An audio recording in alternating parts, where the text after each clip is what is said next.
મિત્રો, ભાજપ સરકાર જે રીતે ગોઠવાઈ જજો, દેખાશે. પડદા ખોલી નાખો એવું હોય તો અમારા શેર છે બધા,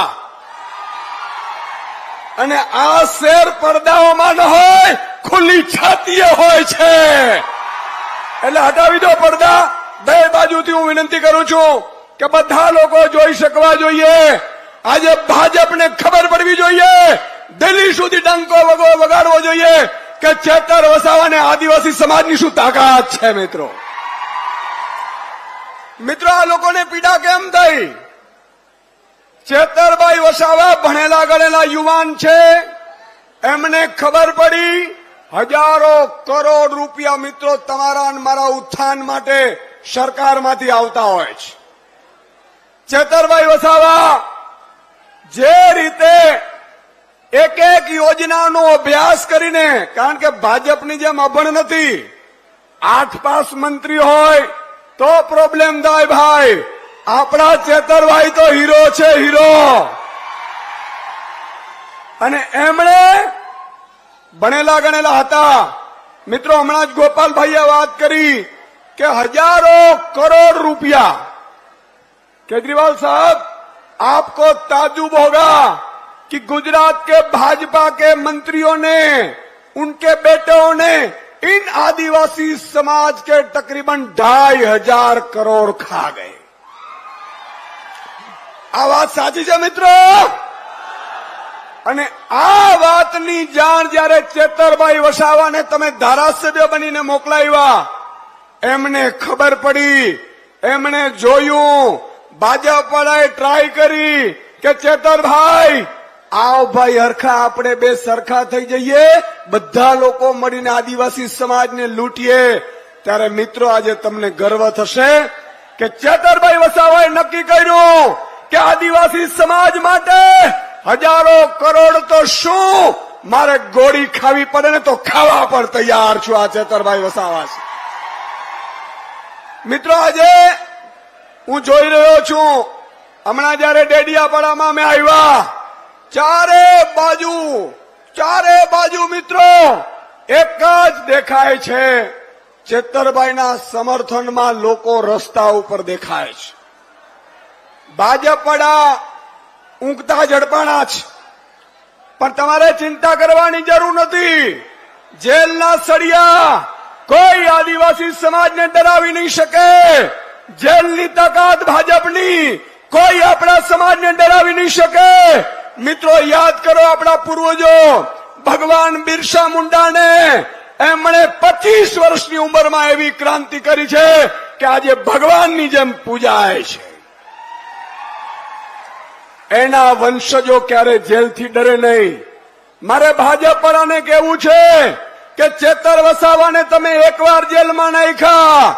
માનનીય અરવિંદ કેજરીવાલજી, માનનીય ભગવત માનજી અમને ફોન કર્યો તે વખતે પણ કે સુદાન ક્યાં કરના ચાહીએ.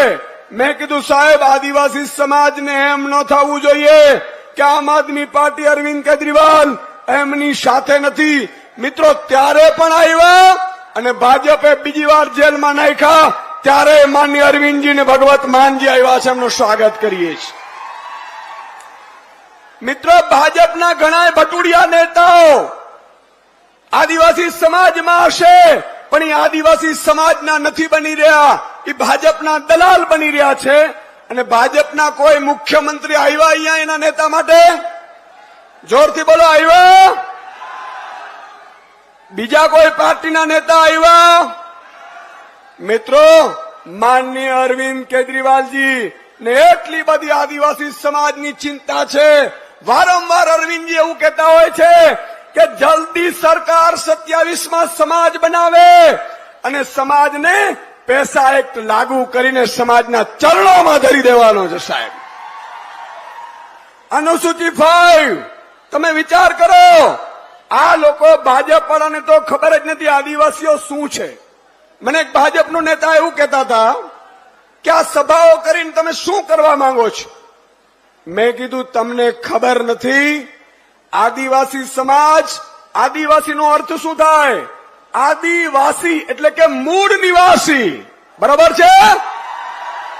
મૂળ નિવાસી, અને મૂળ નિવાસી હોય આ ધરતીના માલિક છે. જળ, જંગલ અને જમીન મારા આદિવાસી સમાજની છે મિત્રો, અને એની લડાઈ માટે આપણે નીકળ્યા છીએ. આજે નહીં તો કાલે હું તમને અહીંથી મંચથી ડેડિયાપાડાથી ખાતરી આપું છું કે તમારી જમીનના દાખલા કે કઈ કાઢાવા કાગડિયાની જરૂર નથી. 27માં સરકાર બનતાની સાથે તમારી જમીન તમને સુપ્રત કરી દેવામાં આવશે. આ માટે લડવા નીકળ્યા છે મિત્રો. અમે સામાન્ય પરિવારના છીએ. ચેતરભાઈ ધારક તો ભાજપ પડાએ મને હમણાં જ દયારામભાઈ કહેતા હતા 2,500 કરોડે પહોંચ્યું મનરેગાનું કૌભાંડ. સાચું કે નહીં મિત્રો? મનરેગા યોજના તમારા ઉત્થાન માટે હોય છે, તમને રોજગારી મળી રહે માટે હોય છે.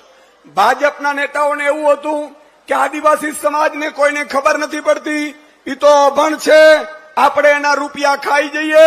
અને ચેતરભાઈને પણ કોશિશ કરી, પણ તમે વિચાર કરો, તમારો હીરો એવું કીધું કે જેલ જવાનો પસંદ છે પણ આદિવાસીનો નયો પૈસો ખાવા એ નહીં દઉં તમને.